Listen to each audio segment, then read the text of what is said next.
The Great Philadelphia Convention was held in 1787 to address the problems of governing the United States of America, which was then operating under the Articles of Confederation. In this historic convention, under the leadership of George Washington, the Constitution of United States was drafted in order to protect the individual states against federal infringement of liberty. In doing so, the states had to agree to part with some of their powers to the federal center. Though the states agreed to part with some of their powers to the center, but they did it grudgingly. And since then, there was a lot of tussle between the center and the state, and between the state and the state. And a lot of unresolved problems remained, constitutional problems remained to be solved by somebody who would become the Chief Justice of the Supreme Court. That was a very important position, and a very capable man was wanted to do that job. So it was very important to find out a person who would really act as the umpire between state rights and federal rights. Right choice was essential. And when John Marshall was chosen, the Chief Justice of the Supreme Court, John Marshall was born in a log cabin near Germantown, a rural community on the Virginia frontier, on September 24, 1755, to Thomas Marshall and Mary Randolph Keith. He was a contemporary of the third president, Thomas Jefferson. As sources have it, they were third cousins, once removed, and both descended from William Randolph of Turkey Island, one of the first settlers in Virginia. Both of them went into the same school and to the same college before they landed in politics. During the Revolutionary War, 1777-78, John Marshall served in the Continental Army. He was the first student at the Chair of Law in the United States, established at the William and Mary College in 1779 under Chancellor Wythe Baldwin. In the year 1780, he was admitted to the bar in Richmond, Virginia, and started practicing law. In the year 1788, John Marshall served as a delegate to the Virginia Convention, called to ratify the U.S. Constitution. In the year 1800, the Senate confirmed him as President Adams' Secretary of State. Then, from 1801 to 1835, John Marshall served as Chief Justice of the United States. He died in Philadelphia, Pennsylvania, on July 6, 1835.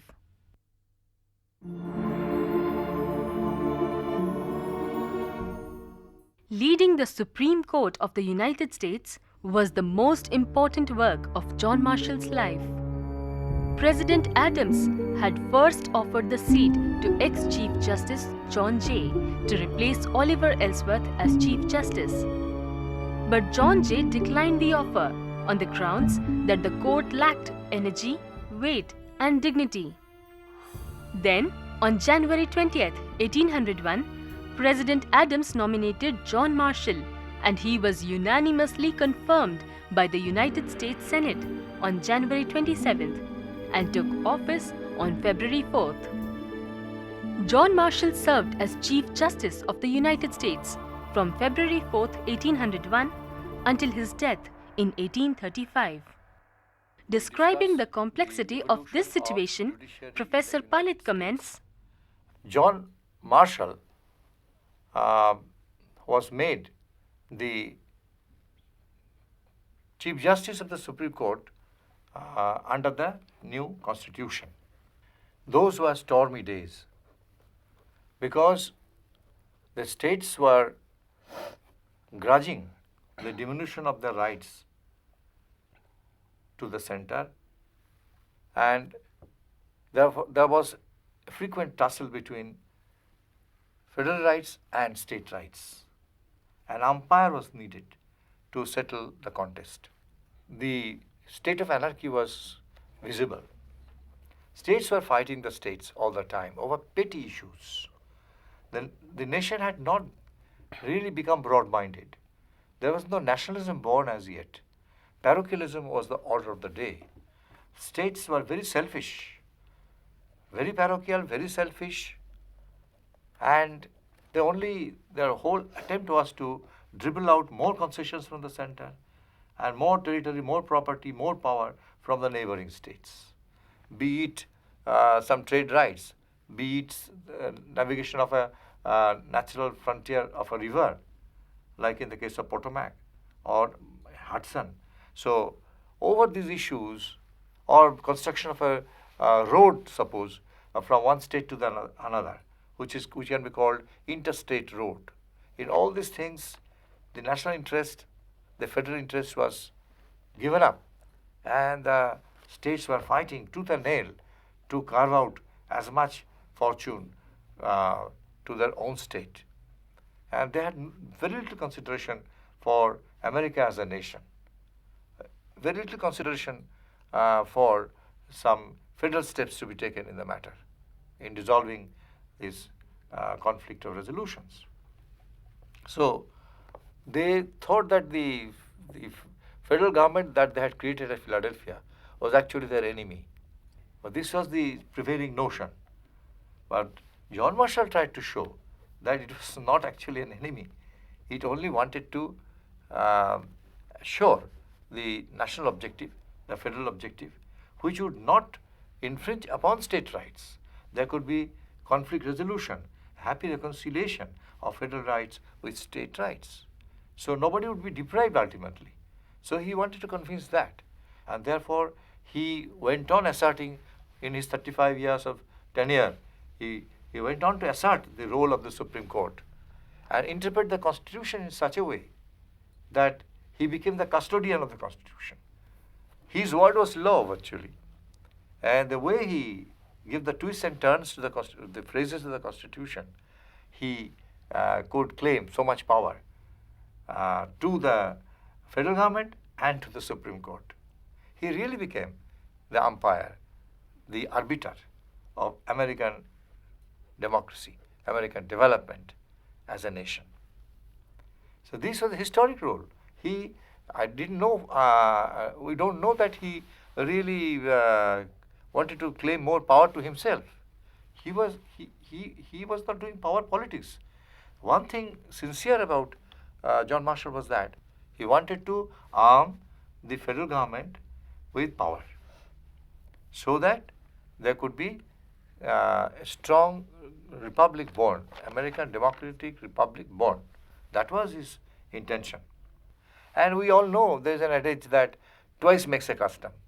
If you succeed once, you can repeat your success second time, then people think this is the tradition. You must accept it. So John Marshall's style was that. He just used to float one decision and see what kind of objection was there. If that smoothly passed off, he would venture into a second similar decision in favor of federal government. And if it succeeded, then twice makes a custom, then this becomes part of law. It becomes a law of the land. And that was the nature of working of John Marshall at the Supreme Court. This was wonderful, the way he did.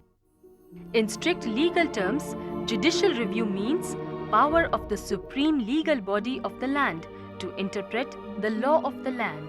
In the words of Marshall himself, it is emphatically the province and duty of the judicial department to say what the law is. John Marshall was the founder of this ingenious piece of legal prescript. However, Marshall faced a lot of trouble before he could establish it as the legal norm of the land.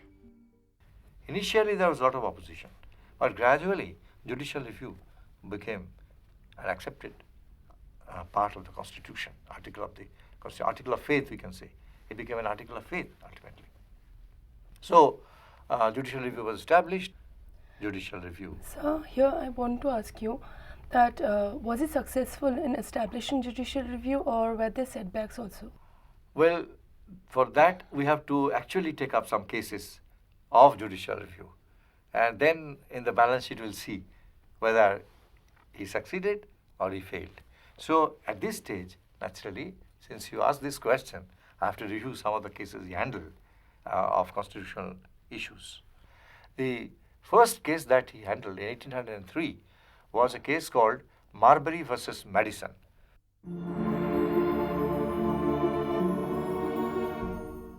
Marbury was appointed by the previous Federalist government of John Adams. He was a Federalist. Federalists were opposed to Thomas Jefferson, under whom John Marshall served. Thomas Jefferson was a Democratic Republican who had defeated the Federalists in the election of 1801. So it was absolutely necessary that some of the old die-hard Federalists should be removed from office. Marbury was one such appointment who had to be removed. He was the last of the Federalists to be removed. James Madison, who was appointed the Secretary of State at that time, means foreign minister. He was appointed. Now, James Madison is also a very important thing. James Madison started as a Federalist, became a Democrat. Just the reverse. He was a staunch Federalist to start with, a friend of Alexander Hamilton, but he becomes a Democrat under the influence of both these persons, particularly under Thomas Jefferson, becomes his friend and succeeds him as the next president of the United States. He is a Democrat. Now, Thomas Jefferson asked Madison, his Secretary of State, to remove this obnoxious person, Marbury, from office. Madison did as he was told. He cooked up some ground and dismissed him. Naturally, Marbury went to the Supreme Court against this decision, executive decision. So that created the case Marbury versus Madison in 1803.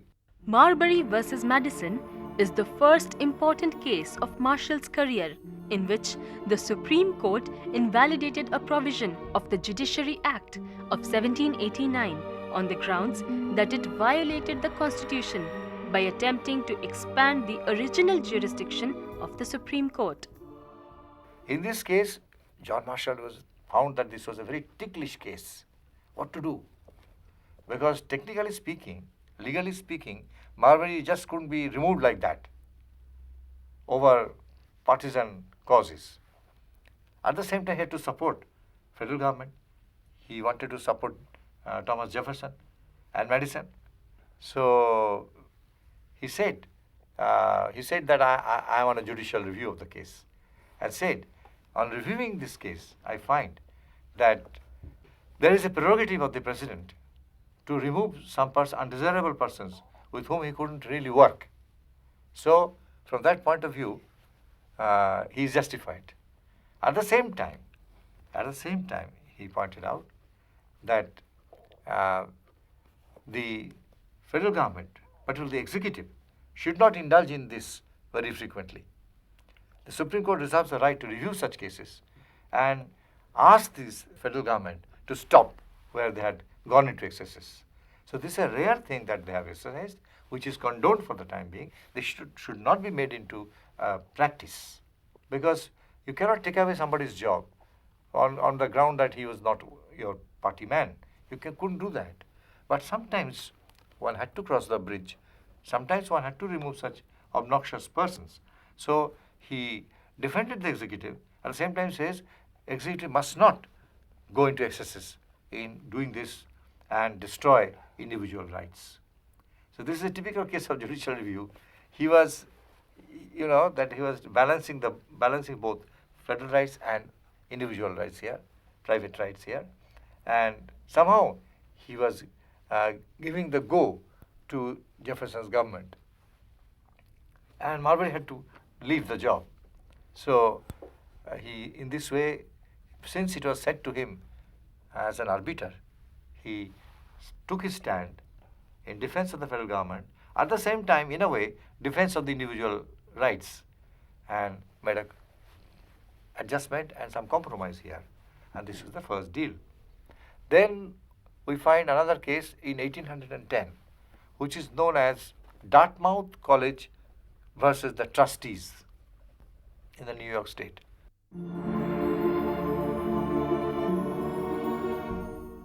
Now, Dartmouth College was run by a private autonomous body. The trustees were the main people who ran that college.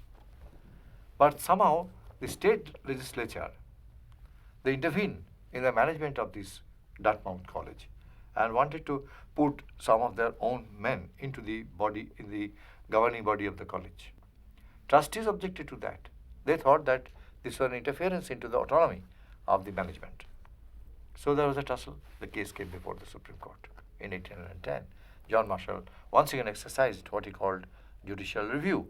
And in this review said that, well, the college was a private property.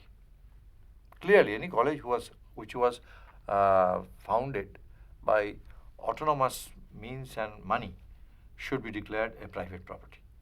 And the state government or the central government had no right to remove some persons and put in their own people there. It shouldn't be done. So in this case, verdict was in favor of the trustees, and the government, state government, was censured by John Marshall. It should not be done because it's a private property. It was doing good work. Dartmouth College, even today, is one of the celebrated colleges, and state government was interfering in its activities, and trustees had every right to be autonomous and choose their own people to run it successfully. Therefore, here he gave the verdict in favor of the trustees.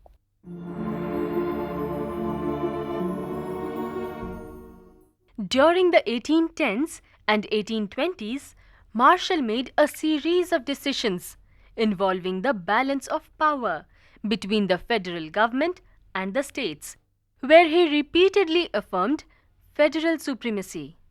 For example, he established in McCulloch v. Maryland, 1819, that states could not tax federal institutions and upheld congressional authority to create the second bank of the United States, even though the authority to do this was not expressly stated in the Constitution. In this case, the federal government wanted to establish a branch of the Federal Bank in Maryland. This was to be a national bank there, a branch of the national bank. Now, Maryland was a states' rightist very strongly. They thought that this was an intervention in their affairs. Therefore, they strongly objected to the establishment of this branch. Now, John Marshall had to review once again. He was given the right of this case to review, and he reviewed and pointed out that, well, in the interest of the nation, the federal government could establish a branch of the National Bank of United States. It could do that. But at the same time said, if Maryland objected to it vehemently, then it may be withdrawn. If the local people didn't want the federal bank to operate there at all, then the branch should be withdrawn. But he insisted that the principle, the right to establish a branch, was there. The federal bank has a right to establish a branch. But in this case, pragmatically speaking, since people were in opposition, they didn't want this kind of bank, okay, the bank could be withdrawn. So in this way, he made a compromise. So I am giving this illustration to show how his mind was playing to and fro and to, like that. All the time he was trying to balance the situation. We cannot say that he was a dogmatic federalist. We cannot say that. He was also a Democrat in many cases. So one has to appreciate the work of John Marshall in this way. And then further down, we have another case. This case is called Cohen versus Virginia in 1821. Now, in the state of Virginia, there was a state lottery run by some state agent, but there was a national lottery agent, who also wanted to do business there. He was Cohen's. Now, Cohen's wanted to float a national lottery in the state of Virginia, where already there was a state lottery system.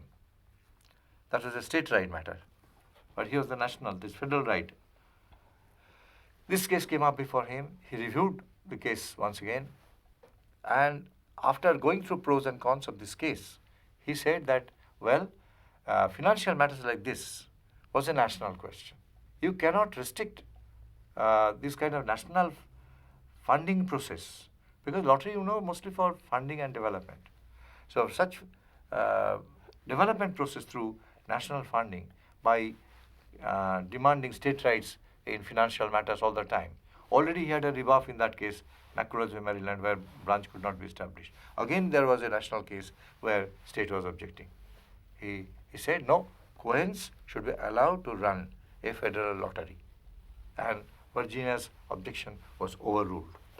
So see, he was both hot and cold.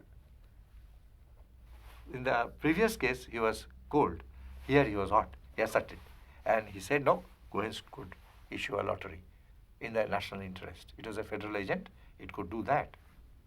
So in this case, again, because it's a financial matter, and he thought that this fund would be utilized for national development. Say roadways, mostly road building, house building, etc. The lottery is generally utilized.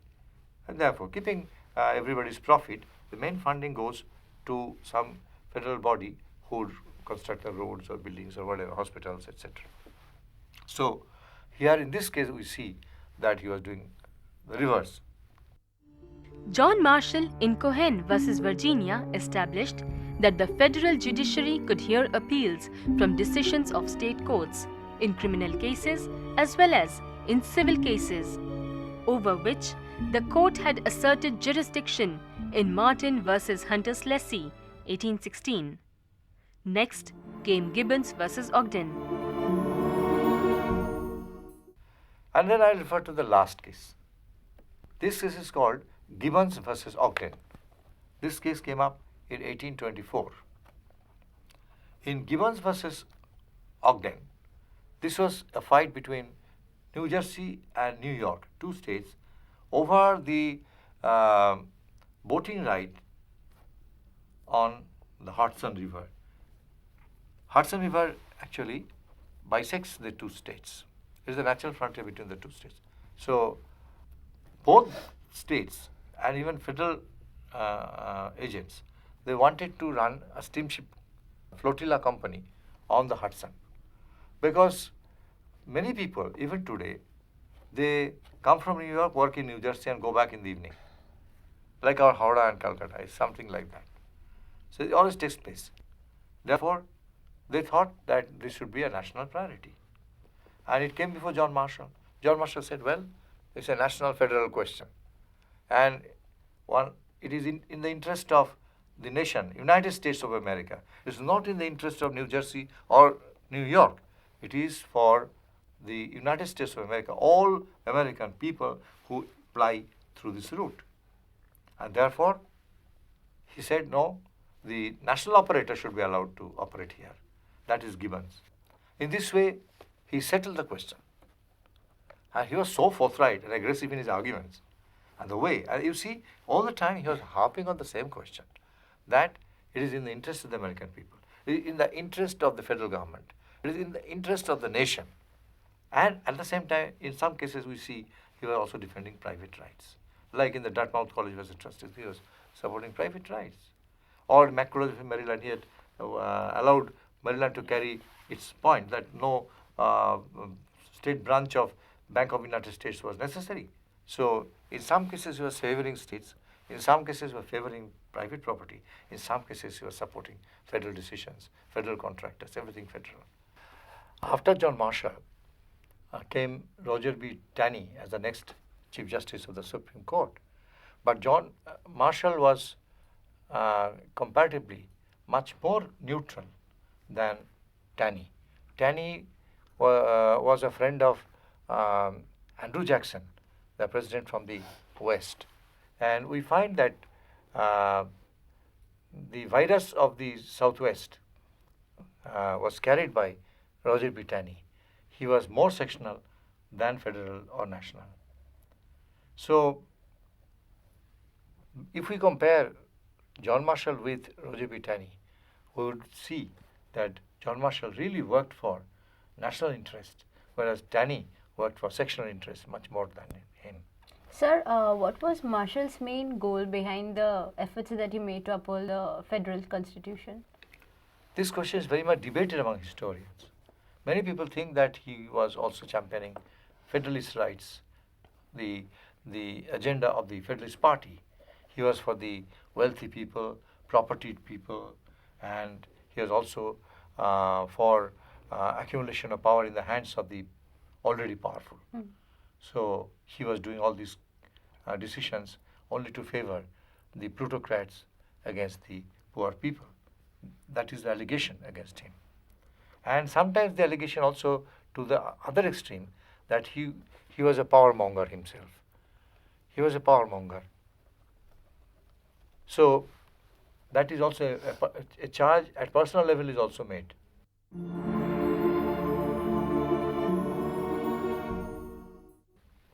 But my final judgment before I conclude this lecture is that if somebody really goes through the details of his life and till he finally died, one can give him the benefit of doubt. One can surely see through the pages of history, and one can see that he was not really for the plutocrats, not really only for the wealthy people. He was actually taking in his sweep both the rich and the poor people, the whole American nation into his arms. This should not be lost sight of. And his final interest was to have a strong American nation, a strong American democracy. And for that he felt that in those stormy days of anarchy, that the hands of the federal government should be strengthened. Only from that conviction, he had given many verdicts in favor of the federal government rather than state government. Wherever he failed, he also supported state rights or private rights all the time. Therefore, in the final analysis, this was his goal. There's nothing personal in this goal, nothing classist in this role. It was essentially John Marshall who emerges from the embers as a nationalist to the core. The biographer Edward Baldwin has helped a lot of kudos on John Marshall.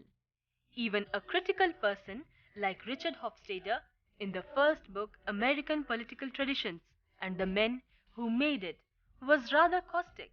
But then he supported John Marshall in his great strides towards creating a strong center and also a powerful Supreme Court.